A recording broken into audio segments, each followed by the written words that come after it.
मेरा दुख ये है, आपका दुख ये है कि हमने इस उम्मत को ज़वाल में देखा। हमने कश्मीर में ज़बा होती माएं बहनें और बेटे देखे, रोहिंग्या के अंदर मुसलमानों की नस्ल कुशी होते देखी, हमने फिलिस्तीन के अंदर लहू बहता हुआ देखा। दर्द ही दर्द फैल गया। आज इन यतीमों के सर पे कोई हाथ रखने वाला नहीं है। 3 मार्च 1924 को हम यतीम हो गए थे। सल्तनत उस्मानिया टूट गई थी, वरना शर्क से लेकर गरब तक, शमाल से लेकर जुनूब तक मुसलमानों का तसल्लुत, और लोग डरते थे कि खलीफा ने ऐलान जिहाद कर दिया तो फिर तुम्हें पूरी दुनिया में छुपने की जगह नहीं मिलेगी। यतीम जानते थे हमारे सर पे कोई खड़ा है। बेवाएं अपने आप को बेआसा नहीं समझती थी। बूढ़े समझते थे कि हमारा आसा ये लाठी ही नहीं, उस दुनिया में बैठा हुआ खलीफा भी है। लेकिन फिर दुनिया के 3 बर्रे आज़मों पे फैली हुई सल्तनत सिर्फ दुनिया के 3% हिस्से पे सिमट गई, और आज 56-57 इस्लामी मुल्कों के अंदर हम तकसीम हैं। उस तकसीम का नतीजा हमारी हवा उखड़ गई। खिलाफत की मरकजियत हमारे पास मौजूद न रही। खिलाफत से तसव्वुर लेके यूरोप ने अपनी सफ बंदी की, और ये कितने मुल्क जुड़ करके एक यूनियन बनाते हैं और हमारी वहदत के टुकड़े टुकड़े कर देते हैं। देख मस्जिद में शिकस्ते रिश्ता ये तस्बीह शेख, और बुत कदे में ब्रह्मन की पुख्ता जुन्नारी भी दे। काफिरों की मुस्लिम आईनी का भी नजारा कर, और मुस्लिमों की मुस्लिम आजारी भी देख। जाग कर दी तुर्के नादा ने खिलाफत की कबा, सादगी मुस्लिम की देख, औरों की अय्यारी भी देख। आज वो हदफ हासिल कर चुके हैं। आज फिलिस्तीन के अंदर क़यामत टूटी हुई है। दुनिया का मीडिया खामोश है। ये जो खबरें हमारे तक पहुंच रही हैं, ये बाकायदा सेंसर होके आ रही है। ये सोशल मीडिया की वजह से कुछ तस्वीर आ जाती है, कुछ बिलकते रोते बच्चे, कोई बैन करती माएं और कोई फरियाद करते बूढ़े हमारी जानब देख रहे हैं। हमारी जानब क्यों देख रहे हो? हम तुम्हारी मदद को नहीं पहुंचने वाले। गली में 3 ओबाश खड़े थे, तो खड़े खड़े उनकी शर्त लग गई कि देखते हैं हम में से सबसे बड़ा बेगैरत कौन है। तो ये साबित करने के लिए गली में एक बूढ़ी खातून आ रही थी जिसके हाथ में डंडा था, और उसको टेक टेक के चल रही थी। एक ओबाश आगे बढ़ा और उस बूढ़ी खातून के बुढ़ापे का लिहाज किए बगैर उसको धक्का दे दिया। वो गिर गई।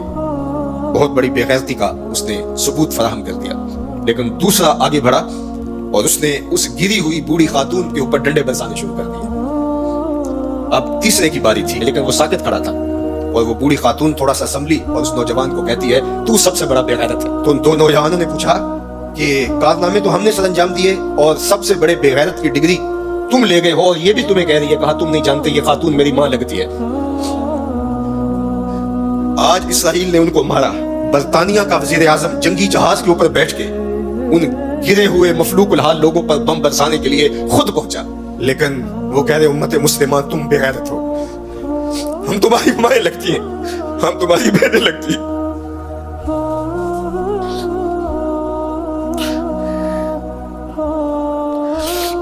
हम तुम्हारी बेटियां लगती हैं। एक यहूदी एक पर्दादार खातून के ऊपर शराब फेंकता है और बाकी आवाजें कसते हैं, लेकिन वो देख रही है एड़ियां उठा उठा के उम्मत मुस्लिमा की तरफ।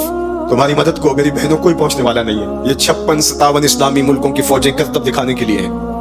हमारे मिसाइल सिस्टम, हमारे असलहाजात, हमारे टैंक, हमारी तोपें, हमारा एटम बम तुम्हारे काम नहीं आएगा। तुम्हें मरना पड़ेगा, सिसक के मरना पड़ेगा। ये उम्मत तुम्हारी मदद नहीं पहुंचेगी। 40 मुल्कों की मुश्तरका फौज भी तुम्हारी मदद को नहीं पहुंचेगी। हरम से भी कोई आवाज नहीं उठेगी, ना अजम से कोई आवाज उठेगी। आज उम्मत मुस्लिमा एक तने मुर्दा है। OIC मुर्दा घोड़े की तरह है।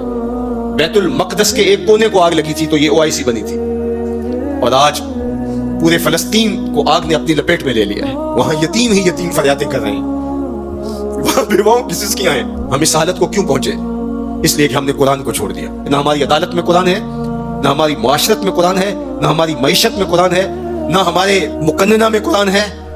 आज कुरान सिर्फ 2 जिल्दों में बंद करके हमारे ताक पे सजा हुआ है। ये निजाम हयात था। हम आज तक उसी बरतानवी कानून पर जी रहे हैं। हम कुरान का ज़ाब्ता नहीं ला सके। 56-57 इस्लामी मुल्क, मुझे बताओ, आज किसी को कोई कहीं से निकाल दे तो दूसरा मुल्क नेशनलिटी दे देता है, उसको शहरियत दे देता है। आज इस्लाम को मुल्क बदल किया गया। बताओ 56-57 इस्लामी मुल्कों ने किसने इसको शहरियत दी है? कहां जमहूरियत, कहीं बादशाहत, कहां शख्सी नज़म। 56-57 इस्लामी मुल्कों में इस्लाम घूमता रहा। मैं गरीब बुद्धिदार हूं, मुझे शहरियत चाहिए, लेकिन किसी ने इस्लाम को कबूल नहीं किया। दर अजम गर्दीदा हम दर अरब, मुस्तफा नायाब अर्ज़ा अबू लहब। इकबाल कहते हैं मैं अजम में भी घूमा हूं, मैं अरब में भी घूमा हूं, मुझे अबू लहब भी मिला है, मुझे हुजूर का निजाम कहीं नहीं मिला। अज दीन नबी दा वांग यतीमा ते घर कस तक के खावे। ए फिलिस्तीन के यतीमों, तुम अकेले यतीम नहीं हो। इस वक्त इस्लाम भी गरीब उद्यार है, इसका कोई वतन नहीं है। आज इस्लाम अपने निजाम के साथ कहीं मौजूद नहीं है, और ये पस्ती और ये ज़बूहाली, ये जिल्लत, ये नुकबत, ये रुसवाई हमारा मुकद्दर क्यों ना हो, कुरान से दूरी के नतीजे में रुसवा हो गए। ہمارے دردوں کا مداوا قرآن ہی ہے, ہمارے دکھوں کا علاج قرآن ہی ہے. گر تمی خواہی مسلمان زیستن نیست ممکن جز بقرآن زیستن. اقبال نے کہا اگر تو مسلمان بن کے جینا چاہتا ہے تو قرآن کے بغیر نہیں جی سکتا. اور پھر آگے چل کے کہا فاش می گوہم آن کے درد دل مزمرست این کتاب نیست چیزیں دیگرست. کہا جو میرے سینے میں پوشیدہ میں کھل کے نہ کہہ دوں, یہ کتاب نہیں کوئی اور ہی شے ہے, یہ زندگی بانٹ دیتی ہے, یہ اٹھا دیتی ہے گری ہوئی قوموں کو. اللہ اکبر. تو ہم اس قرآن سے جڑنا ہے.